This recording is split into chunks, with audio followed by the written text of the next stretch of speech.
Welcome to Man Does Tech, where I solve the problems you didn't even know you had. In this video, I will show you how to make sea moss gummies.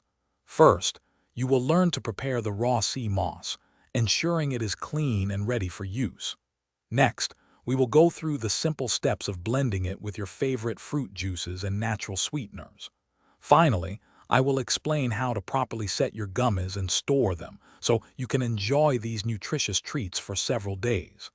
This process is straightforward and rewarding. To begin, take about 1 cup of dried sea moss and rinse it very well under cold, running water to remove any debris. After rinsing, place the sea moss in a bowl with 4 cups of filtered water and let it soak for at least 6 hours, or even overnight. This rehydrates it. Once plump, drain the water and blend the sea moss with 1 cup of fresh water until it forms a smooth, thick gel. Now it is time to add some delicious flavor to your sea moss gel. In a blender, combine 1 cup of your freshly made sea moss gel with 1 cup of your favorite fruit juice, like pineapple or berry.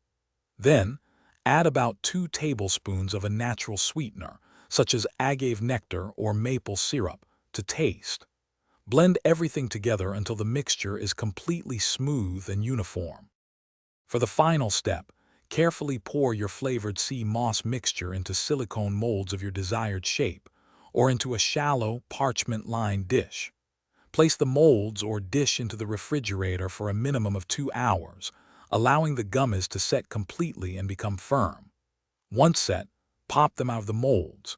Store your delicious, homemade sea moss gummies in an airtight container in the fridge for up to 2 weeks. Thanks for watching. If you found this helpful, don't forget to like and subscribe.